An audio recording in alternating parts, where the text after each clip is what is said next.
Hello and welcome to the Rested podcast, where we explore travel time rather than destinations and the joys and surprises of shared transport. For many, travelling on buses, boats and trains is now a lifestyle choice. My name's Mark Selby. I love the theatre of travel, discovering the stories of journeys and learning how people use their travel time. Taylor Swift's record-breaking Eras Tour comes to an end. Spanning 47 cities in 19 countries, the tour has broken records everywhere. Some fans have travelled great distances to see her. The total number of tickets bought is approximately the same as the number of passenger trips on the London Tube and buses in one day. But the era ticket prices were significantly higher than those on buses and trains in London. You can easily listen to live music on the London Tube. There are 39 places on central London stations for licensed buskers who've been auditioned to perform. Be generous with your change. Last time, we looked at human engagement and loyalty. The engagement and loyalty of Swifties to Taylor Swift is intense. As an artist, she's battled with the music industry over rights and emerged the clear winner. Few other artists have achieved the loyalty and scale of engagement that she has. One that faced similar industry struggles, but still delivers top-selling albums and sold-out tours to loyal fans, is Bruce Springsteen. Both Swift and Springsteen benefited from the playbook established by another band, the Grateful Dead. The Grateful Dead challenged the music industry by doing things their own way and toured constantly from 1965 until their breakup in 95. They actively encouraged their loyal fans, called Deadheads, to record the gigs, much to the consternation of music industry executives. The band even provided a dedicated taping section for Deadheads at venues and allowed sharing of the recordings so long as no profits were made on the sale of the tapes. If you listen to music on your travels, you most likely have Taylor Swift and Bruce Springsteen on your playlists. Unless you're a Deadhead, you probably haven't listened to the Grateful Dead or found something by them that you like. As a starter, try the track Althea on the live album Without a Net. My thanks to Francis and Camberley for the recommendation. In episode 6, we looked at the Magic Bus and its 3.5-day low-cost rides between London and Athens in the 1970s. It was a popular trip for Deadheads and other hippies. But there was another, longer bus service between London and what was Calcutta. The service ran from 1957 to 1976, and the journey took 50 days to drive, covering over 10,000 miles. The bus was equipped with bunk beds and a small kitchen. It travelled from England to Belgium, West Germany, Austria, Yugoslavia, Bulgaria, Turkey, Iran, Afghanistan, Pakistan and northern India, stopping at various attractions en route. A one-way ticket in 1973 cost the equivalent of £2,300 in today's money. That price included the costs of travel, 50 days of accommodation and food. I'm certain the food was delicious. Such a lengthy trip might strike you as horrendous, exciting, or possibly both. The idea of long commutes to and from work might also seem horrendous, but the evidence suggests it's more common than you might think. During the pandemic, there was an exodus of people who could work remotely from restrictive city accommodation to more comfortable homes in rural areas. Rather than return to the city after the pandemic, many chose to stay for the better quality of life. Some continued working remotely, but others needed to visit places of work regularly. In the UK, the number of people travelling over 90 minutes each way to get to and from work has doubled since before the pandemic. Research by Trainline has shown that most of these super commuters spend at least 2 hours travelling in each direction and are heading into the office, on average, 3 days a week. Whilst the top workplace destination for super commuters is, unsurprisingly, London, they're also going to Manchester, Nottingham and Birmingham, to name but a few.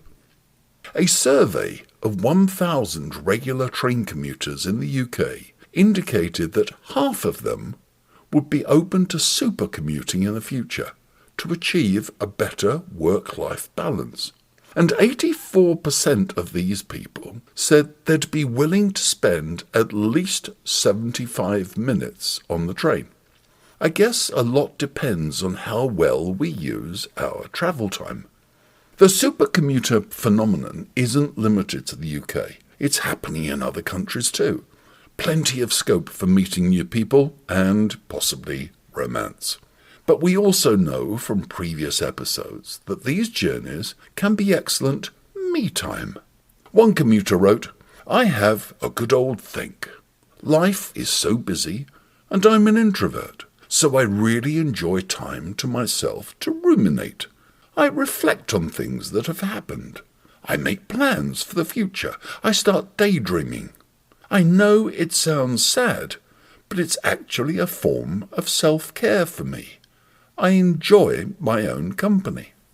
Another wrote, "I love to read, but also like people watching, or just watch the scenery.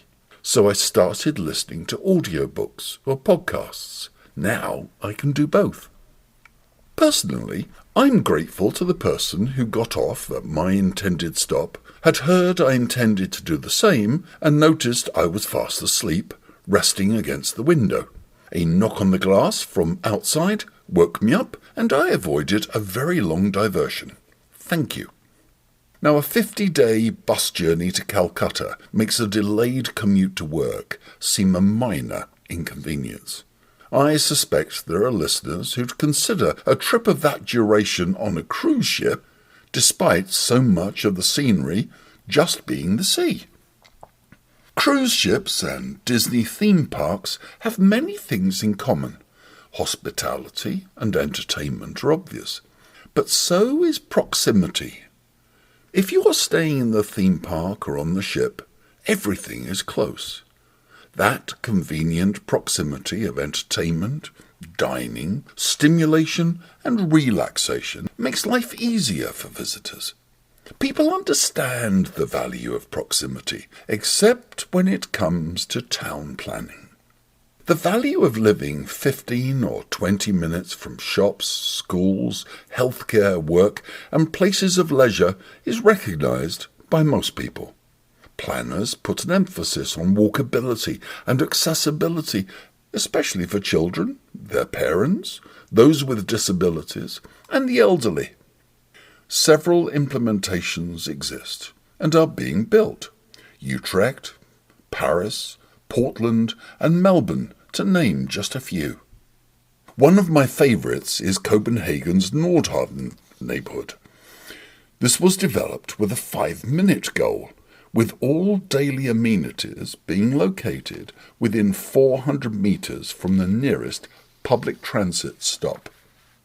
In Oxford, however, right-wing conspiracy theorists persuaded some gullible residents to believe that plans to implement 15-minute neighbourhoods were designed to control or stop people's movements.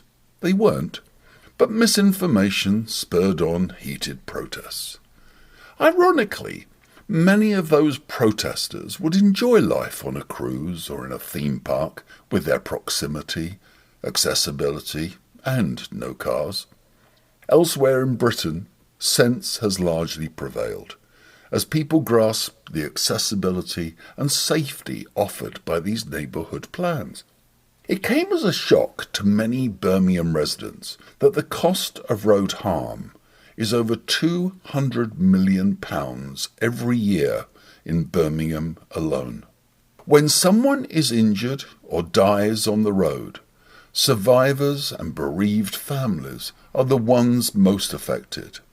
There are then additional financial costs, including medical and ambulance, police, insurance, and damage to property.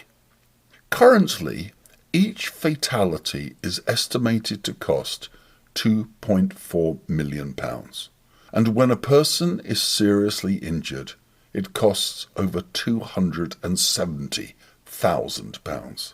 So, if you're driving, please take care. Now, I've been reading some amusing American school bus driver stories recently.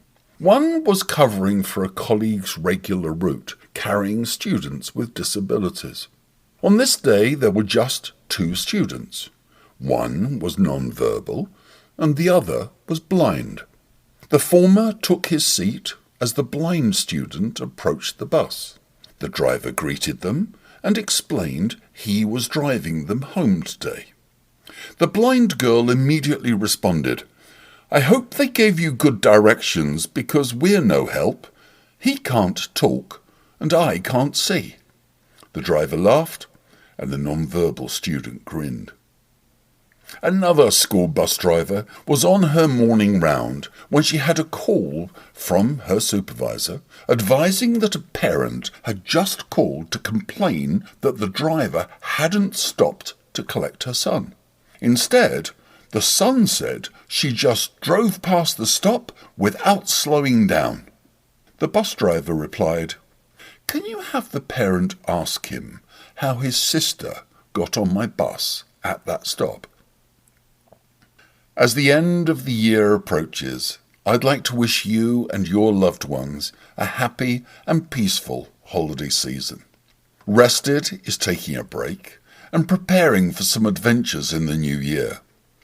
I'm delighted that so many of you have started exploring public and shared transport. If you're following or subscribed to Rested on your preferred podcast platform, you'll see when new episodes are published. Until then, I look forward to meeting listeners to gather more of your stories from the theatre of travel.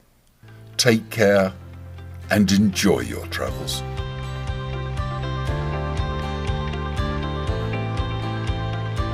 Thanks for listening to the Rested podcast. Please subscribe for details of new episodes and tell your friends. I look forward to reading and sharing your travel stories. Please email restedpodcast@gmail.com. And my thanks to everyone that has contributed to Rested so far. Enjoy your travel time.